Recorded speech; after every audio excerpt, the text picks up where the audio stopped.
Hey guys, how's it going? So, I want to start by saying that there is a locust over there drowning in the water because Max didn't eat it. But anyway, no. I want to start by saying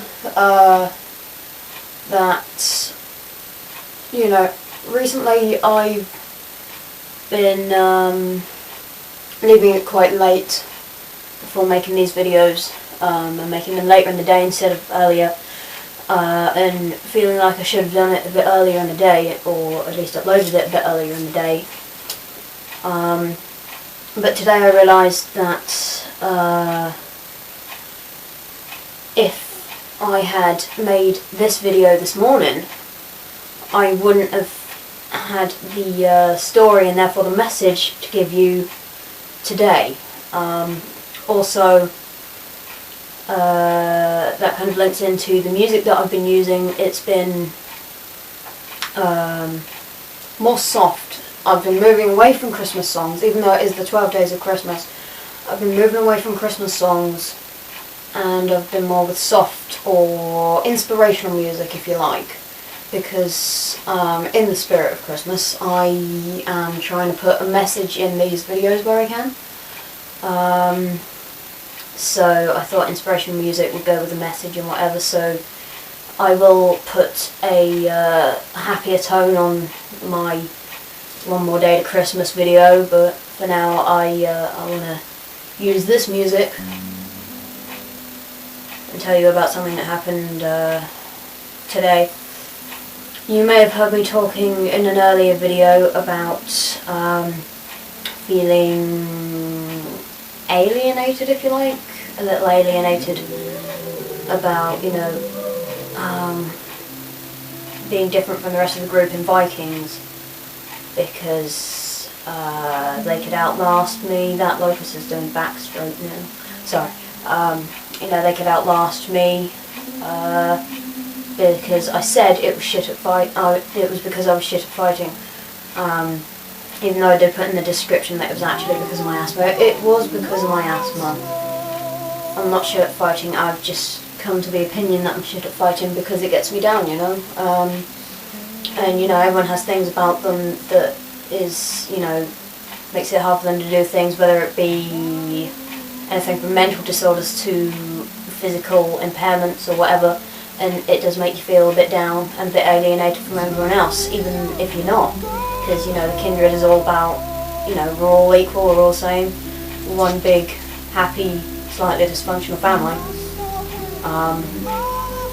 So, even with that, I felt like someone's about to interrupt my video. And yes? Yep, 2 seconds. Sorry about that. Yeah. Even though the kindred is all big, happy family and everything, I still felt a bit alienated. But if it hadn't been for today, I probably would still be feeling like that. But today, Ragnar came back into the group. He did his combat test because he's been off. Well, not off. He's been in with the non-coms for a while, as far as I know. So he came back, did his combat test, passed it, and now he's back in the group. But when he was taking his combat test, he was getting out of breath a lot, and I noticed he had an inhaler. So later I got the opportunity and I went and asked him about it. And I said, "Can I ask you a question?" And he said, "If you like." And I said, "Do you have asthma?" And he said, "Yes, I do." And I said, "Me too." And throughout the session, after this, he was all like, if I was starting to get out of breath, he would be like, do you want to borrow my inhaler, blah, blah, blah, blah, blah. And I was like, no, I'm fine, but, thanks.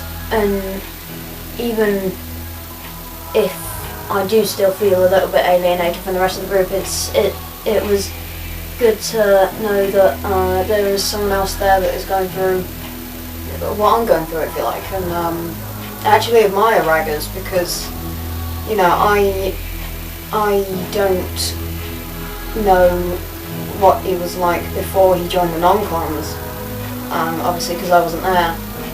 but when he was, doing his basic combat tests and, throughout the actual training session, he was getting out of breath, and he would literally just, say, give me a minute, everyone else would carry on fighting. He would go off, use his inhaler, chill out for a bit, and then come back in. Sorry for the jump here, by the way, guys. The camera died on me. It's annoying. But yeah, I admired him because, he just went and did it without so much in chills. Now eating the frickin' wood, would you shut up, please? Thank you. Right, yeah, where was it? Yeah, I admire him because he went up, did what he needed to do, and came straight back. I couldn't do that, when I fight, I try and, outlast the rest of the group, or at least last as long as they can, which normally ends up as me being twice as tired as I would had I ducked out when I should have done. So, he kind of inspired me, and I think the message here is that even if you don't feel like it, or even if you don't know it, there is always someone who is worse off than you, or knows what you're going through, or that kind of thing, or has been through what you have. And even if you might live next to them, you might work with them, they might live on the other side of the world. Even if you don't know them or they don't know you, there is always someone out there who will know what you're going through. And there's also people out there that are worse off than you, and I know most of you were saying, but what about me? There are children dying in Africa, but what about me? I'm still important, and I still matter, and I totally agree, us as humans are allowed a bit of, selfishness, because that's what humans do. We're all human, or, roughly human anyways. But, just, I really have to stop doing that on camera. Just remember there is always someone who will know. Just got a text. There is always someone out there who will know what you're going through, so remember that. 3 days to Christmas, try and keep in the Christmas spirit, keep your spirits up, and I'll see you tomorrow.